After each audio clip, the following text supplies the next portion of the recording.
Hello guys, good evening, welcome back to our another blog. তো অনেক দিন পর আজকে আবার ব্লগটা স্টার্ট করলাম।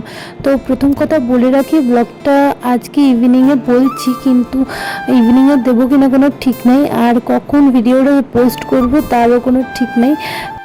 তো তোমরা নিশ্চয়ই বুঝে গেছো যে আজকে স্পেশাল কিছু আছে, ওই জন্যই ব্লগটা করছি। কারণ এখন তো প্রায় ব্লগ দেওয়া ভুলেই গেছি বলতে গেলে, কারণ ব্লগ করি না এত, মানে একটু টাইম পাই না সত্যি কথা বলতে। কারণ যে কমেডি ভিডিওগুলো করি ওগুলোর পিছনে আবার এডিট আছে, তো ওই করতে করতে তারপরে সংসারেরও টুকিটাকি কিছু কাজ থাকে।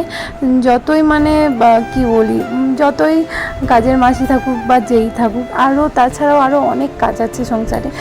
তো সেগুলো টুকিটাকি করতে করতে দিন পেরিয়ে যায়, তারপরে আবার ভিডিও করা, ভিডিও এডিট করা, তো সব কিছুই আমি করি। তো কদিন ধরে রাজের শরীরটাও খারাপ ছিল, তো তার জন্য আর ভিডিওটা পোস্ট করা হয়নি। এই ভিডিওটা অনেক দিন আগেরই ভিডিও। তো যেদিন এইগুলো করেছিলাম, মানে এই খাবারগুলো করেছিলাম, তার দু একদিন পরই রাজের শরীরটা খারাপ হয়, প্রচণ্ড জ্বর আসে। তো তার জন্য আর ভিডিও এডিট করা, পোস্ট করা কিছুই হয়নি। ও যেহেতু বাড়িতে ছিল, ওর শরীর মানে প্রচুর খারাপ ছিল, 104 জ্বরটা একদমই কমছিলই না। তো তার জন্য খুব ভয়ও পাচ্ছিলাম, কারণ ওর ছোটোবেলায় একবার খুব বাড়াবাড়ি হয়েছিল এই জ্বরটা।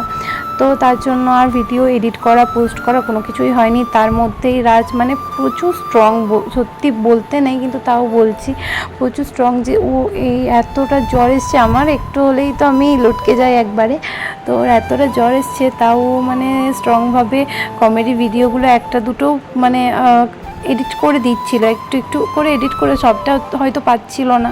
আর প্রচুর উইক হয়ে গেছে ওই কদিনে, কারণ এতটা জ্বর এসেছিলো তো তার জন্য। তো তোমরা হঠাৎ ভাববে যে কেন কড়াই থেকে আবার হাঁড়িতে রাইসটা করছে। তো কড়াইয়ে অতটা রাইস আমাদের কোলায়নি, তো তার জন্য আবার হাঁড়িতে ঢেলেই সব ভালো করে করলাম।